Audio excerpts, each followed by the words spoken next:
Bonjour à tous, bienvenue dans notre série de podcasts des métiers les plus recherchés en finance.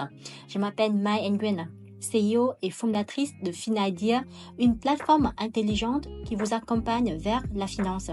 Je vous présente donc notre deuxième épisode au sujet de chef de projet IT dans une banque.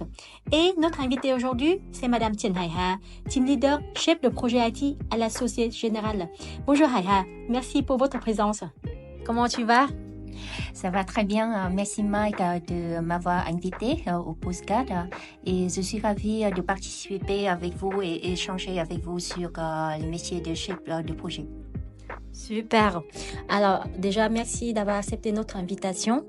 Peux-tu nous parler un peu de ton goal actuel au sein de la Société Générale et de ce que cela implique au quotidien? Oh, oui, bien sûr. Actuellement, je travaille en tant que team leader d'une équipe de projet en informatique chez Groupe Société Générale et je suis en charge de plusieurs responsabilités. D'abord, faciliter l'adaptation et la mise en œuvre des principes et pratiques agiles. On peut parler de Kanban et Scrum au sein de l'équipe. Ensuite, j'aide l'équipe à atteindre ses objectifs et coacher les membres de l'équipe via les cérémonies de Scrum comme daily meeting, rétrospective, sprint planning, etc.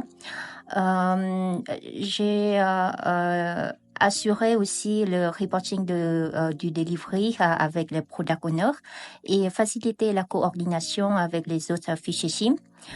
J'analyse les besoins métiers et les décomposer en story détaillées en collaboration avec notre product owner. Ensuite, je suis en charge de contribuer au déploiement des user stories en identifiant les éventuels prérequis fonctionnels. J'assiste les développeurs dans la fabrication du produit informatique. Voilà. Super. Et du coup, en quotidien, quels sont les outils que tu utilises dans ton travail, tout ce qui est outils techniques ou l'outil de gestion de projet? En fait, j'utilise beaucoup des outils différents. Il y a une grande variété d'outils et de logiciels utilisés dans le domaine de gestion de projet, mais aussi du développement logiciel. Parmi ces outils, j'utilise plus Jira. Jira, peut-être il y a beaucoup de personnes parmi vous connaissent Jira. C'est un outil de gestion de projet agile développé par Atlassian qui vise à faciliter la gestion de projet en aidant à suivre les tâches, identifier les blocages et partager des informations entre les membres d'une équipe. Ensuite, j'utilise aussi Pyramide. C'est un outil interne pour gestion de budget chez Société Générale. Il y a aussi des outils de communication et de collaboration comme Microsoft Teams, Microsoft Outlook, comme vous savez. J'utilise aussi des outils de développement logiciel ou d'intégration continue et de déploiement continu, c'est ainsi dit, comme Jenkins, GitHub, IntelliJ, etc.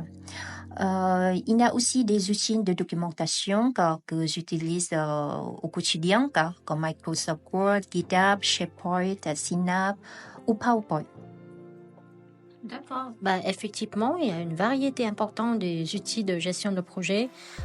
Personnellement, je connais quelques-uns parmi ceux que tu viens de nous lister, mais c'est vraiment impressionnant. Et du coup, à ton avis,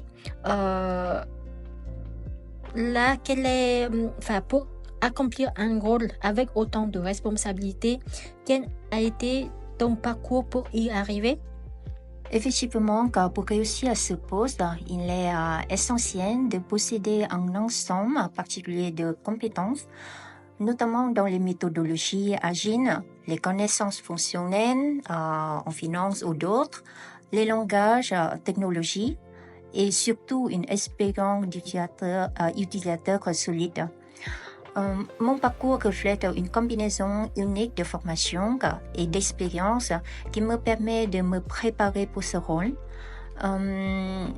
J'ai un double diplôme, un bac plus 4 en banque finance et un diplôme d'ingénieur en mathématiques appliquées et calcul scientifique. Cette formation m'a permis d'acquérir des connaissances approfondies en finance sur laquelle je travaille actuellement. Aussi des compétences techniques en langage tels que C, C#, C++, Python ou VBA. Mes expériences professionnelles précédentes ont également été riches et variées. J'ai travaillé en tant que gestionnaire middle office collatéral chez Société Générale CIB pendant plus d'un an où j'ai acquis une expertise fonctionnelle en banque. Par la suite, j'ai occupé le poste de Fixed Income Settlement Analyst chez BNP CIB.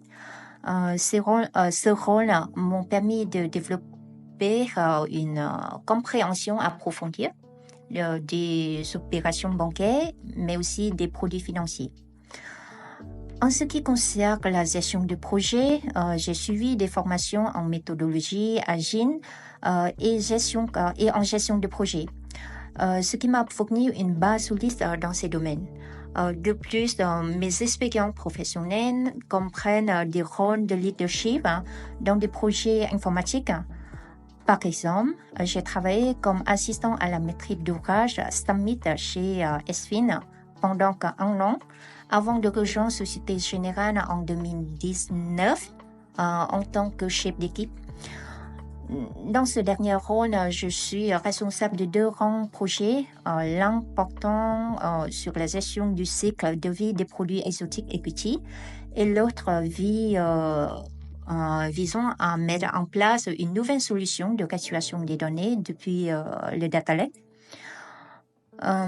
Pendant les projets, j'ai organisé des réunions récurrentes avec les clients et d'autres partenaires du projet pour leur présenter l'avancement du projet et aussi suivi la phase de conduite du changement avec les clients pour les accompagner dans l'adoption de notre nouveau produit.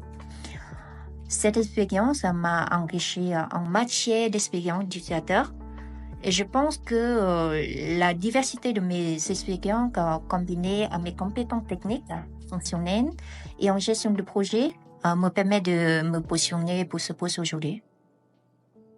Super. Maintenant, si on peut proposer des conseils à donner à un ingénieur qui vous souhaite évoluer vers un tel poste, le poste de chef de projet IT, surtout ceux qui n'ont pas le diplôme d'ingénieur comme toi, quels sont les conseils que tu es prête à lui donner? En fait, il n'est pas nécessaire d'être ingénieur pour devenir un chef de projet. Comme on dit, il n'y a pas une seule route pour arriver à destination. L'essentiel est d'acquérir les compétences nécessaires pour saisir les opportunités qui se présentent. Donc, on peut parler de compétences en gestion de projet ou en leadership. Vous pouvez parfaitement se former et obtenir des certifications en gestion de projet. Il y a des certifications connues telles que PMP, Project Management Professional, ou le Prince 2 qui peut être très valorisé par les employeurs. Grâce à ces formations, vous pouvez mieux comprendre non seulement la gestion structurée des projets, en mettant l'accent sur la division claire des responsabilités, la planification progressive, la gestion des risques et la flexibilité, mais aussi la négociation et la résolution des conflits. Ces compétences font partie des compétences clés pour devenir un chef de projet. En dehors de la maîtrise des outils spécifiques, la compréhension des méthodologies d'agilité est tout aussi importante et devient une tendance. Pour cela, vous pouvez regarder des certifications connues comme Scrum, PSM2, SAFe, etc. Les outils de gestion de projet, on peut parler comme les outils que j'ai abordés juste avant. Il faudra il faut se familiariser avec les outils et les logiciels de gestion de projet populaires. Comme Jira est vraiment un point de bonus pour entrer sur le marché du travail, surtout dans le domaine de gestion de projet. Et pour devenir un bon chef de projet, la compréhension approfondie du domaine est aussi importante. Cela vous permet de comprendre les principes et les concepts fondamentaux de l'informatique, mais aussi des technologies de l'information. Donc, en mettant du temps et de l'effort dans ces compétences, vous pouvez vous faire une place dans le domaine de gestion de projet, même bien sûr, même sans être ingénieur. D'accord, effectivement, c'est vraiment riche comme conseil, Aya. Et si je résume bien, pour réussir dans ce poste, les fighters, écoutez bien, déjà, ce qui est important, ce sera votre compétence en gestion de projet. N'hésitez pas à utiliser, à vous former vous-même pour les outils en gestion de projet et aussi familiariser avec les notions en fonction de chaque domaine. Dès que vous comprenez les principes, les concepts fondamentaux de l'informatique et des technologies de l'information, ça va vous aider énormément dans la réussite de ce métier. On est d'accord? Oui. Haya, depuis le début de ta carrière, est-ce qu'il y a des défis spécifiques à ce rôle dans le secteur bancaire pour toi? Absolument, car chaque secteur comporte ses propres défis et le secteur bancaire ne fait pas exception.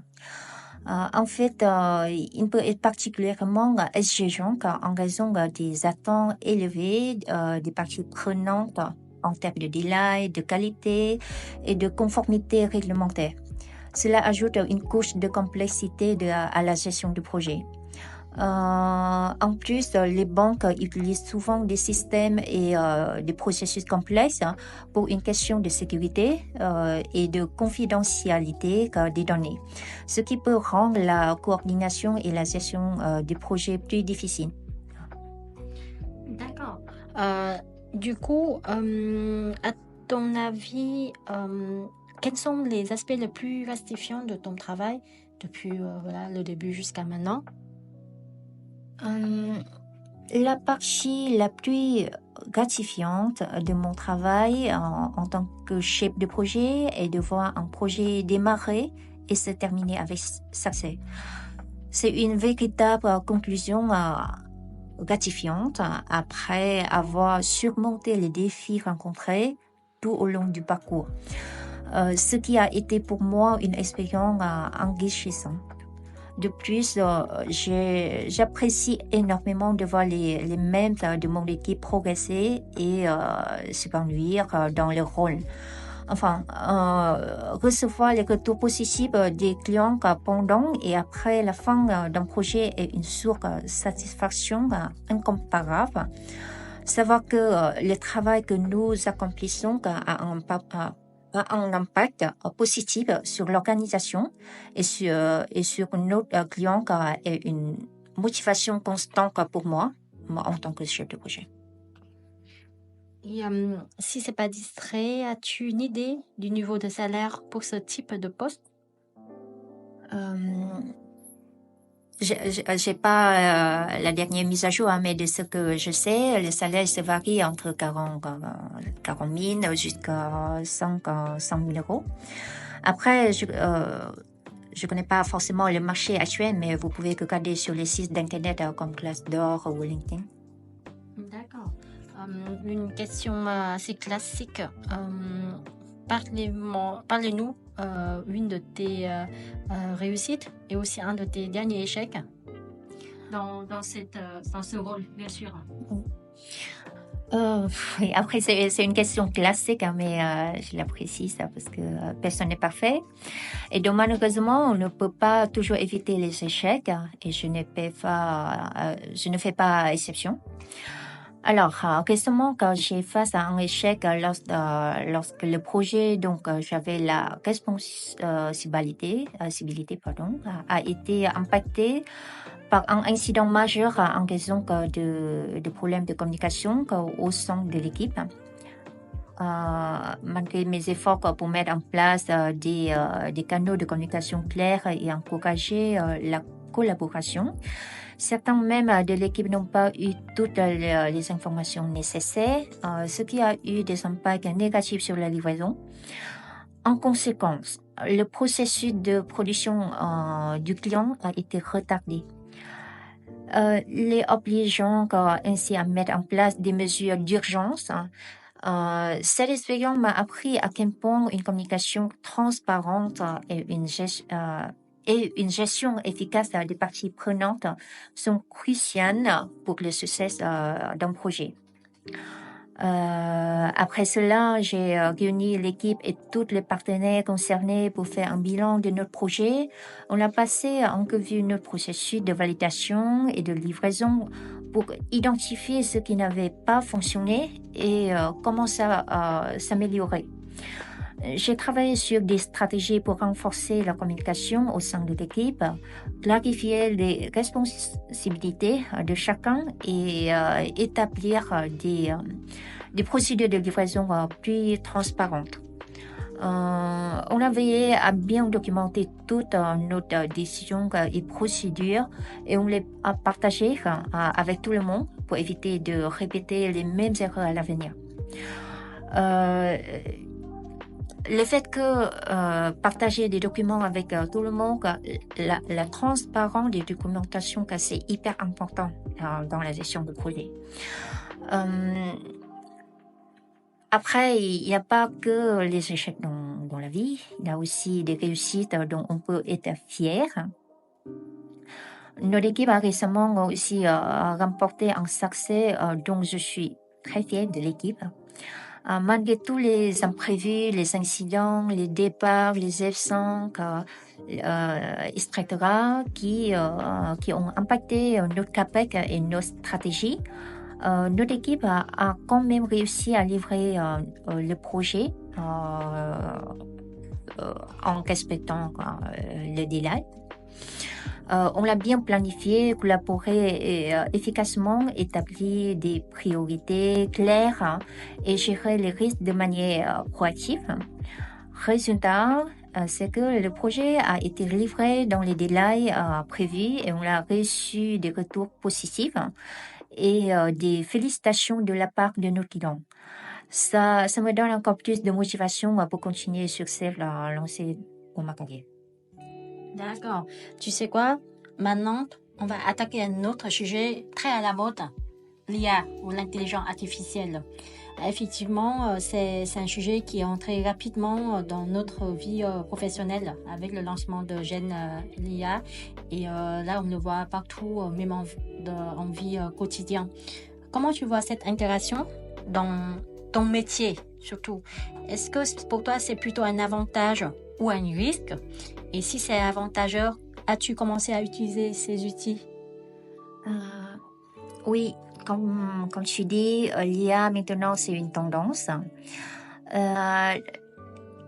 L'intelligence artificielle est un domaine de l'informatique qui existe depuis des siècles, mais des développements significatifs se sont accélérés au cours des dernières décennies.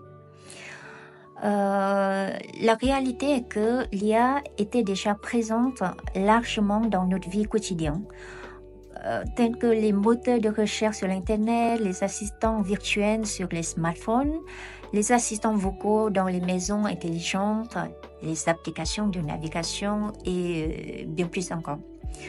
Cependant, je pense que l'application de l'IA dans divers domaines et secteurs est plus que jamais discutée depuis le lancement de ChatGPT en novembre 2022, si je me rappelle bien. Je ne vais pas parler de tous les usages potentiels dans le contexte professionnel, mais juste ceux qui sont, d'après moi, utiles pour la gestion de projet. Et j'utilise quotidien. Et la première utilisation dont je voudrais parler est la recherche d'informations. En fait, les applications d'IA nous permettent d'accélérer la découverte de ces informations et d'éviter de perdre trop de temps à la chercher dans la vaste base de connaissances à accumuler. Puis, un autre usage très apprécié, d'après moi, est le traitement et la génération de documentation. Comme tout à l'heure, quand j'ai parlé de défis, j'ai déjà bien souligné que la transparence des documentations, c'est hyper important.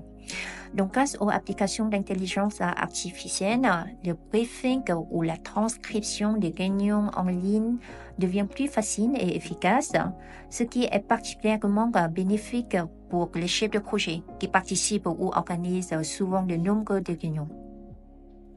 Ces outils sont aussi très puissants pour résumer ou extraire des informations claires dans les documents complexes.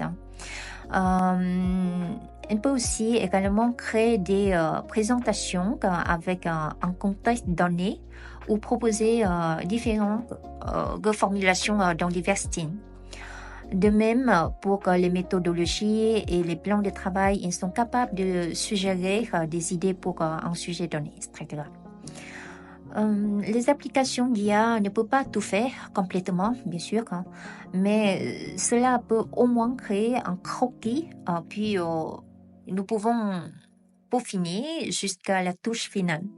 Cela libère du temps pour nous pour se concentrer sur les aspects plus stratégiques du projet et donc ça peut nous donner plus de productivité et d'efficacité.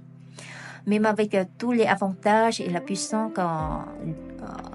que les applications IA offrent comme ChatGPT, il est crucial d'agir avec précaution, que ce soit dans un cadre professionnel ou personnel. En raison des risques potentiels, donc on peut parler de problèmes de confidentialité et sécurité des données. Il y a très souvent de grandes quantités de données sensibles, ce qui rend la sécurité des données primordiale. Des protocoles de sécurité robustes doivent être mis en place pour prévenir les violations et les fuites de données. On peut parler aussi de qualité des sources de données. Donc, l'IA peut parfois fournir des informations erronées ou incomplètes ou trompeuses. Donc, il faut faire très attention quand vous utilisez les applications d'IA. Concernant la dépendance technologique, une trop grande dépendance à l'IA peut rendre l'équipe vulnérable en cas de défaillance technologique. Il est essentiel de maintenir des compétences en gestion de projets traditionnels et de ne pas compter uniquement sur l'IA. En tant que chef de projet, je vois l'intégration de l'intelligence artificielle dans la gestion de projet comme un numéro d'équilibriste, je peux dire. Soyez prudent, mais optimiste. Essayez de tirer le meilleur parti des avantages tout en minimisant les risques. D'accord. Écoute, Haïha, c'est vrai que depuis que l'IA devient une réalité inévitable et qu'il n'a une place dans ton métier de gestion de projet IT, voici, ce sont les points que j'aurais pu résumer de tes partages. Déjà, le 1, c'est un outil efficace si on a assez de connaissances et de compétences pour le maîtriser et le rendre utile à ce travail. Il y a 2 points importants, les fighters, n'oublie pas, c'est que le 1, côté l'utilité, l'IA, ce sera très intéressant pour le métier de gestion de projet, pour tout ce qui est recherche d'informations, pour tout ce qui est briefing et transcription des réunions en ligne. Voilà. Les assistants pour les réunions. Vous pouvez résumer les réunions quand vous n'avez pas besoin de passer trop de temps pour faire des résumés de votre réunion, etc. Donc, c'est un métier intéressant. Exactement. Et dernier point, c'est tout ce qui risque. générés par l'usage de l'IA dans ce métier.